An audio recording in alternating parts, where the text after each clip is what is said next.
an Exxon Mobil refinery in Baton Rouge, Louisiana. The Environmental Protection Agency said the company had been fined for flaring gases at several plants along the Gulf Coast.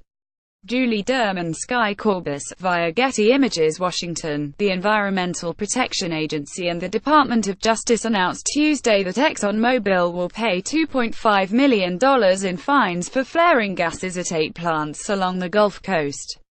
Agency officials said the announcement was evidence of the Trump administration's commitment to enforcing the nation's environmental laws.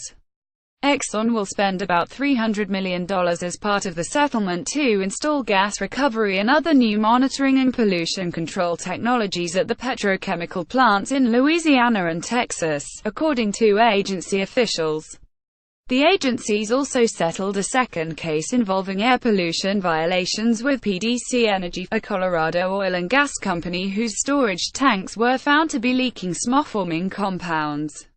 The company also was fined $2.5 million, which will shared by Colorado and the federal government.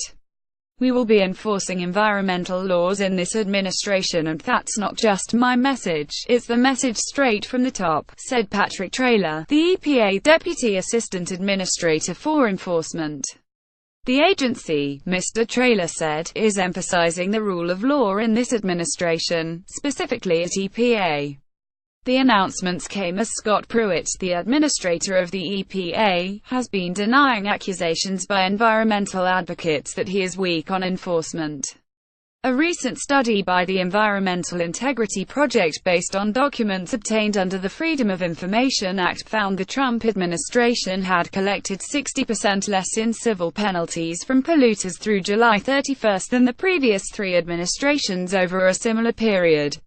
But in a recent interview with Bloomberg, Mr. Pruitt vowed to crack down on polluters, saying, "They don't know me." Jeffrey H. Wood, acting Assistant Attorney General for Environment and Natural Resources, said that since January the Environment Division has imposed more than $1.7 billion worth of civil penalties and $2.9 billion in criminal fines.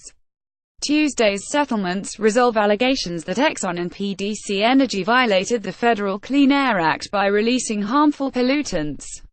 In the case of PDC, the company has agreed to spend about $18 million to upgrade systems. The Exxon settlement is expected to reduce releases of volatile organic compounds by more than 7,000 tons per year and reduce toxic air pollutants like benzene by more than 1,500 tons per year, Mr. Wood said. The settlement also requires the company to spend $1 million to plant trees in Baytown, Texas.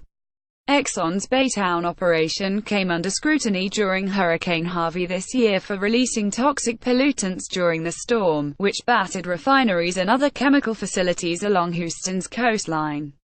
In one case, a sinking tank roof at Exxon's Baytown facility resulted in the release of hazardous gases, including volatile organic compounds and benzene, above permitted levels. These investments, which include flare monitoring equipment and flare gas recovery systems, will help improve flare efficiency at these chemical facilities, which are among the largest petrochemical complexes in the world, Aaron Strike, an Exxon spokesman said in a statement. Exxon Mobil complies with environmental laws, regulations and permits.